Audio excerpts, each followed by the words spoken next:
Well, Luke and Matt, it's really nice to see you again, and I trust you're both keeping well. Likewise, Rodney. Yeah, thank you, Rodney. Doing well. So ESG, it's a topic top of mind to a lot of folk, and we're starting to see some trends emanate around the world. Luke, perhaps I could turn to you first and just get a global perspective on what's going on in the world of ESG today. Yeah, happy to do that, Rodney. And indeed, for Matt, maybe indeed to focus a bit on what's happening at your end in the US. But indeed, ESG and sustainability gets more and more attention also from tax departments. Today, companies, but also organizations in general are very active in this field. And this, to be honest, varies from country to country and even from region to region. But when you look at ESG and climate change, it has been in the news already for many years, but even more so because of the pandemic during the last 1.5 years, and also the recent IPCC report, and of course the Glasgow COP26 event. And the topic, as we all know, is not only about climate change as such, so air pollution and contamination, etc. It is also about behaviors and the governance and structure which companies have or organizations have. And for that matter, it is also about substantial investments for companies and also for governments to achieve their climate goals, and which are really ambitious as far as we can see. So also the need for more information on climate related financial risks and also on the status of ESG goals that companies and governments have is getting more importance.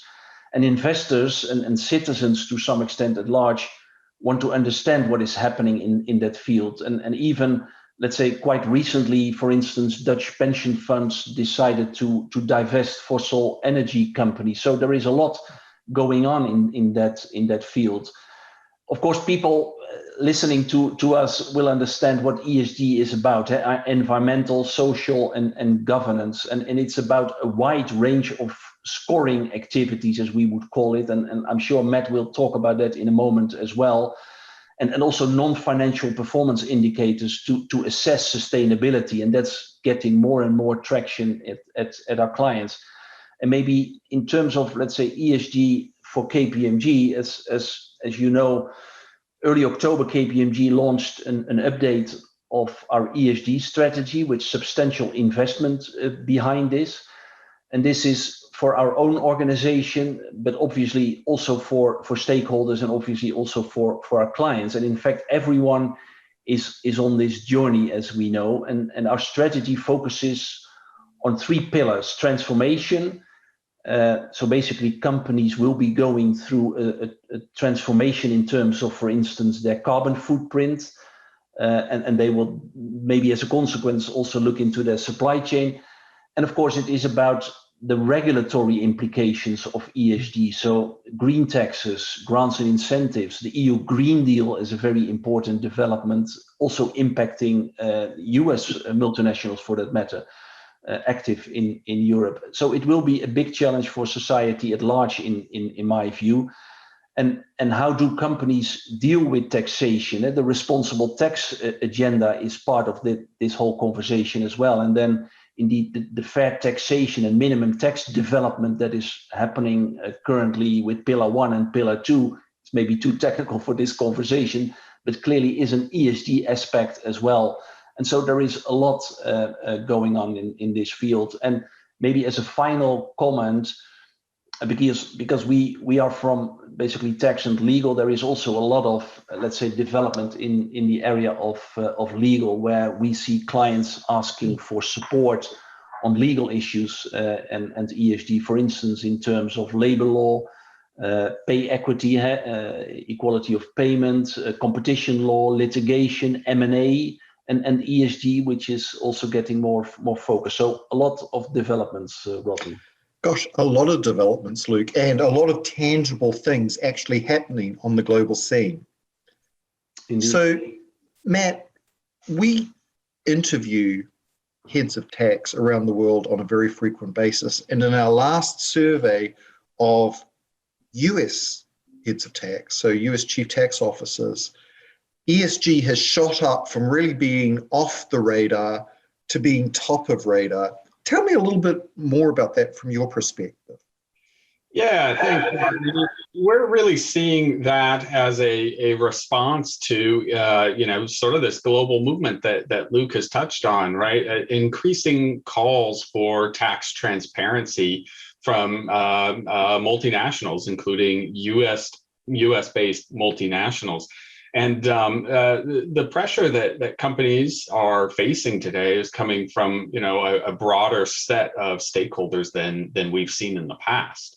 Certainly, there's investor pressure and investor calls for greater tax transparency, but our clients are also seeing it from their customers as well. A desire ultimately to ensure that companies that customers are interacting with or investors are investing dollars with are behaving appropriately from a tax perspective, right? That they're being good corporate tax citizens.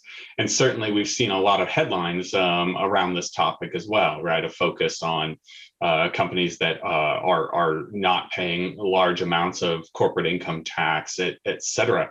And so that's putting pressure on US-based multinationals. It's putting pressure on tax departments in that regard. And they're coming to us with the question of, well, what does good look like? What is good corporate tax behavior?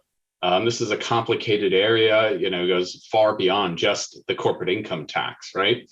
And so what should we be doing in that regard? And they're coming to us and having done a little bit of diligence on their own end and saying, wow, when we look out there, there's half a dozen or more NGOs that are putting out guidance and as to what good corporate tax behavior looks like, right? What should be in our tax strategy document? What type of tax governance, we should have in place in terms of tax risk management policies, et cetera. And they all, each of those NGOs sort of has their own view as to what good looks like. On the other hand, there are, by last count, over 125 different ESG rating agencies that are rating company performance on various, environmental, social, and governance topics.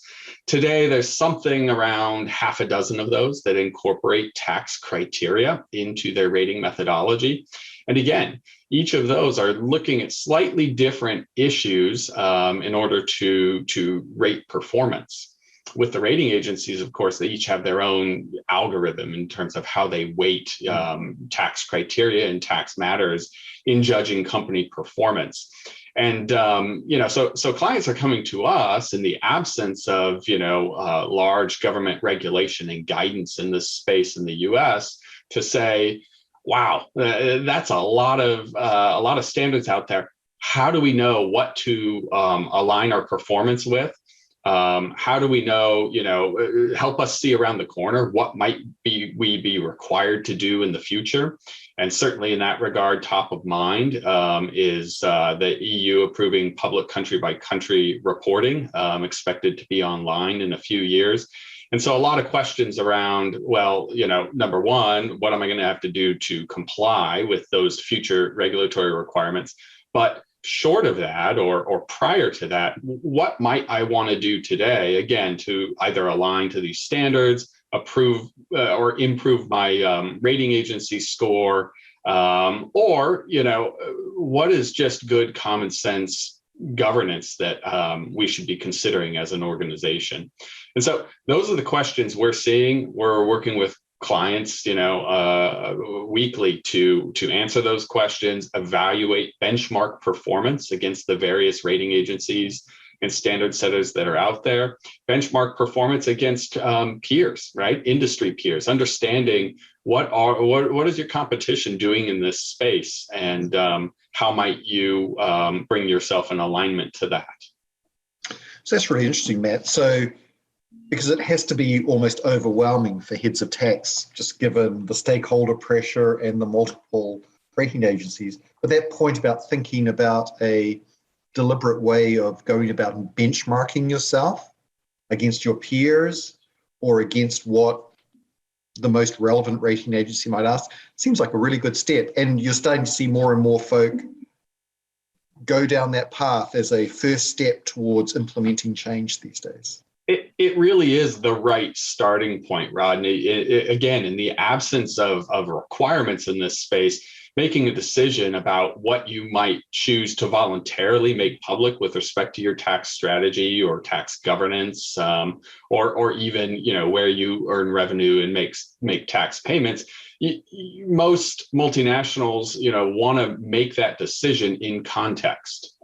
Certainly, here's what the gold standard is in terms of the guidance, but what are other companies doing? Typically, we see most companies want to be aligned there and not out on the bleeding edge, or be the proverbial straggler behind the pack, getting eaten by the lion. Really interesting. Well, Luke and Matt, I'm going to have to catch up with you again in a couple of months' time, because this seems like a fast-moving area. As I said, surveys several months ago, this was very low down on people's radar. Now it's top of people's minds. So thank you both for your insights today.